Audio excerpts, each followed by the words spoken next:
राजधानी राजधानी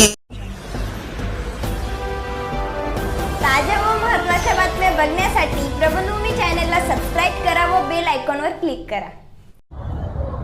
आज सकल मराठा समाज नाशिक जिल्हा बैठक संपन्न झाली। त्या बैठकीमध्ये काही निर्णय घेण्यात आले।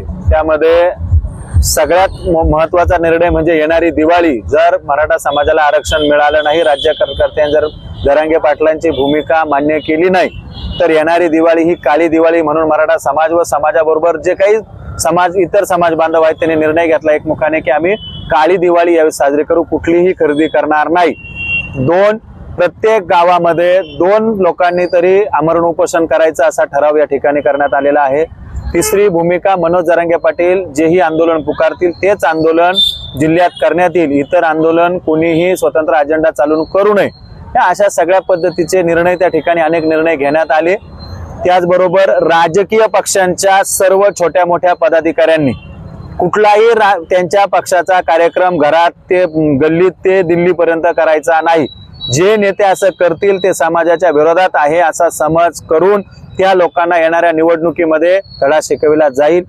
त्याचबरोबर आज छत्रपती शिवाजी महाराज नगर सातपूर या ठिकाणी आमचे सहकारी प्रमोद अण्णा जाधव, महेश अण्णा आहेर, नवनाथजी शिंदे त्याचबरोबर सगळेच लोक या ठिकाणी आज साखळी उपोषण करताय। परंतु जिल्ह्याचा जो निर्णय झाला की आमरण उपोषण केलं पाहिजे तर उद्यापासून त्यांच्याशी चर्चा केल्यानंतर त्यांनी सांगितलं का जो निर्णय समाजाचा झाला उद्यापासून आम्ही अन्नत्याग आंदोलन, तसंही आज त्यांनी काही खाल्लेलं नाही दिवसभर। मी त्यांना सांगितलं की तुमचा निर्णय हा स्वागतार्ह, समाजासाठी कोणीतरी पुढे येतंय। या सगळ्या समाज बांधवांचं मी मनापासून आभार व्यक्त करेल, अभिनंदन करेल की उद्यापासून त्यांनी अन्नत्याग आंदोलनाला सुरुवात करताय आणि उद्या त्यांची ऐतिहासिक असा निर्णय पण ते या ठिकाणी घेणार आहे जो समाजाला अपेक्षित आहे, समाजाकडून मागणी आहे। तर तोही निर्णय ते उद्या सकाळी या ठिकाणी जाहीर करतील आणि उद्या सकाळपासून त्यांचं अन्नत्याग आंदोलन या ठिकाणी सुरू होईल। त्याचं नेतृत्व प्रमोद अण्णा जाधव करतील, त्यांना सोबत नवनाथ शिंदे आहेत, महेश नाना आहेत, हे सगळे करतील। म्हणून समाजाने सुद्धा आता कुठेही चुकीचे आंदोलन न करता जे सामूहिक आंदोलन मनोज जरांगे पाटील देतील ते करावेत। कुठल्याही तरुणाने आत्महत्या करू नये, आत्महत्यासारखं वाईट काम नाही, कारण आरक्षण हे तुमच्यासाठी मागतोय आणि ते आरक्षण घेण्यासाठी जर तुम्हीच राहिले नाही तर ते आरक्षण घेऊन सुद्धा फायदा होणार नाही आणि कुठल्याही समाज बांधवाला यानंतर श्रद्धांजली वाहण्याची वेळ येऊ देऊ नये हीच तरुणांनी जाणीव घेऊ। आपण लढणारे आहोत, आपण मरणारे नाहीत, लढून आपण आपला न्याय मिळवू एवढीच भूमिका त्या ठिकाणी घेतली। समंजसपणाने येणाऱ्या काळात शांततेच्या मार्गाने हे आंदोलन चालू राहील, कारण शांततेच्या आंदोलनामध्ये जी ताकद आहे ती कुठल्याही आंदोलनात नाही। मराठा समाज याचं तंतोतंत पालन करेल। जरांगे पाटील जोपर्यंत पुढचा आदेश देत नाही तोपर्यंत शांततेच्या मार्गाने आंदोलन चालू राहते। आज मंत्रालयामध्ये सर्वपक्षीय बैठक घेण्यात आली, त्यामध्ये ठोस असा निर्णय घेण्यात आलेला नाही आणि जर समजा त्यांच्याकडून जर काही निर्णय घेण्यात येईल तर जरांगे पाटील उपोषण सोडतील, काय वाटतं? जरांगे पाटलांनी स्पष्ट मागणी केलेली आहे, मराठा समाजाला 50% आत ओबीसीतून आरक्षण द्या, सरसगट महाराष्ट्रातल्या मराठा समाज बांधवांना कुणबीचे सर्टिफिकेट द्या। ही मागणी आत्ताही जरी राज्याच्या मुख्यमंत्र्यांनी पूर्ण केली तर या मिनिटाला मनोज जरांगे पाटील आंदोलन सोडतील, उपोषण सोडतील। परंतु ती मागणी जोपर्यंत पूर्ण होत नाही तोपर्यंत मनोज जरांगे पाटलांचा संकल्प आहे मी आंदोलनातून माघार घेणार नाही। म्हणून राज्यकर्त्यांना सुद्धा माझी विनंती आहे की मनोज जरांगे पाटलांच्या केसालाही धक्का लागला तर या महाराष्ट्रातली परिस्थिती अवक्यात आणणं कोणाच्याही बापाला शक्य नाही।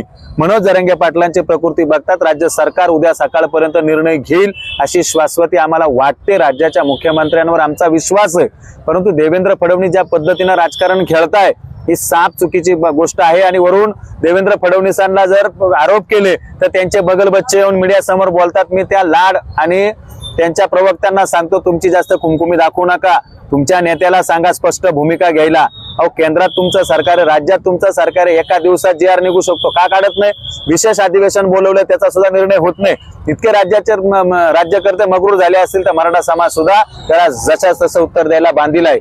म्हणून उद्या संध्याकाळपर्यंत आम्हाला अपेक्षा आहे का निर्णय येईल आणि तो निर्णय चांगला होईल। महत्त्वाचा प्रश्न म्हणजे रामदास कदम, नारायण राणे साहेब या लोकांना भाजप बोलविता करते, त्यांना त्यांचे पद वाचवण्यासाठी बोलतात। अरे कोकणातला कुणबी आणि इकडचा मराठा एकच आहे, मराठा आणि कुणबी वेगळे नाहीत। मराठा आणि कुणबी एकच आहोत. मी कुणबी, मी मराठा, मी मराठा, मी कुणबी. आता माझी बायको कुणबी आहे, मी मराठा आहे, मग आमच्यात काय दोन गट तयार करणार का मराठ्यांमध्ये?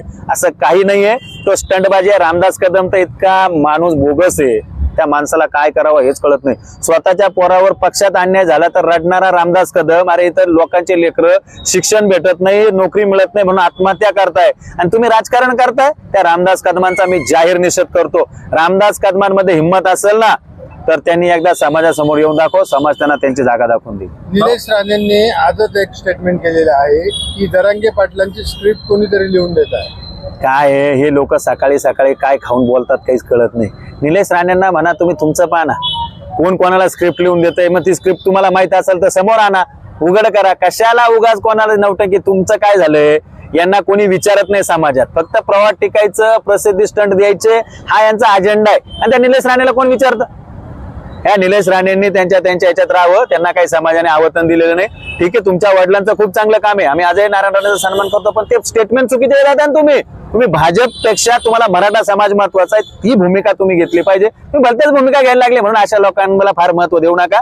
ते काय बोलतात त्यांच्याकडे काय पुरावे असेल त्यांनी आणून द्यावे, बघू आम्ही त्याच्यानंतर काय करायचं. मराठा क्रांती मोर्चातला कुठलाही माणूस असं कृत्य करू शकत नाही. हे जे काही कृत्य झालेले आहेत त्या आमदारांचा, तुम्ही श्रीसागरांचं जर स्टेटमेंट बघितलं, त्यांनी स्पष्ट सांगितलंय हे मराठा सकल समाज करू शकत नाही. हे कोणी केलंय मी योग्य वेळेवर बोलत. त्याच्यामुळे ज्याचं घर पेटलंय त्यांनी सुद्धा मराठा समाजावर आरोप केले नाही. त्याच्यामुळे धातांड खोटे आरोप करण्यापेक्षा मराठा समाज हा शांततेने आंदोलन करतोय. माझी सगळ्यांना विनंती आहे, कोणीही हिंसक आंदोलन करू नये. कारण जाट गुज्जर यांचं हिंसक आंदोलन झालं म्हणून तिथल्या सरकारला ते गुंडाळता आलं. परंतु महाराष्ट्रात शांततेच्या मार्गाने जर आंदोलन केले तर मराठा आरक्षण पदरात पडेल आणि निश्चितपणे जरांगे पाटलांच्या मागणीला यश येईल. एवढंच मी या ठिकाणी सांगतो. शेवटचा प्रश्न, मराठा आरक्षणासाठी तरुण मुलं मुली आत्महत्या करण्याचे प्रयत्न करतात, त्या संदर्भात आपण यांना काय आव्हान करणार? हे आरक्षण नक्की मिळेल. तरुणींनी संयम ठेवा.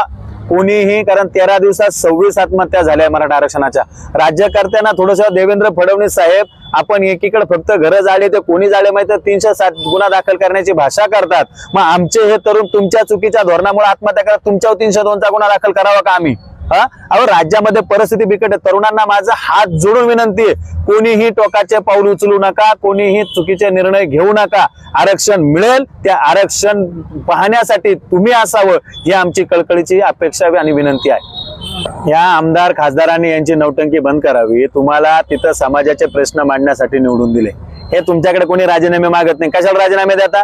राजीनामे देण्यापेक्षा तुम्ही तिथं विशेष अधिवेशन बोलवा, त्या अधिवेशनामध्ये कायदा पारित करा. तेही होत नसेल तर तुम्ही त्या ठिकाणी मनोज जरांगे पाटलांच्या समर्थनात त्या विधान भवनामध्ये आणि लोकसभेमध्ये तिथं आमरण उपोषण करा. समाज तुम्हाला डोक्यावर घेईल. आमरण उपोषण करा. तुमच्यात हिंमत आहे, समाजाने खूप दिलं तुम्हाला. हे नौटंकी करू नका. राजीनामे असं कोणाकडे दिला जात नाही. अरे, लोकसभा अध्यक्षाकडे दिला जातो, विधानसभेच्या अध्यक्षाकडे दिला जातो, राज्यपालांकडे दिला जातो. तुम्ही कोणाकडे देताय? अरे, खासदाराने आमदाराकडे राजीनामा द्यावा का? येडे चुत्या समजत आहे का आम्हाला? अरे, काय चाललंय? याच्यापेक्षा सगळ्या आमदारांनी खासदारांनी राजीनामे न देता संविधानिक पद्धतीने त्या ठिकाणी लढा. आज तुम्हाला सांगतो, ते पाटील जे आमदार आहेत त्यांचा आम्हाला सार्थ अभिमान आहे. त्यांनी त्या ठिकाणी कुलूप लावलं, लॉक लावलं. अभिमान आहे आम्हाला अशा आमदाराचा. सगळ्या आमदारांनी त्या ठिकाणी जाऊन आमरण उपोषण करावं, जरांगे पाटलांच्या समर्थन उतरावं आणि ही मागणी लढाई. आणि 50% आमदारांनी जर मागणी केली तर विशेष अधिवेशन घ्यावाच लागतं. त्यामुळे राज्याच्या मुख्यमंत्र्यांसुद्धा याच्यातून पळवाट काढता येणार. 2 दिवसात विशेष अधिवेशन बोलून हा आरक्षणाचा विषय सोडवा. ताज्या व महत्त्वाच्या बातम्या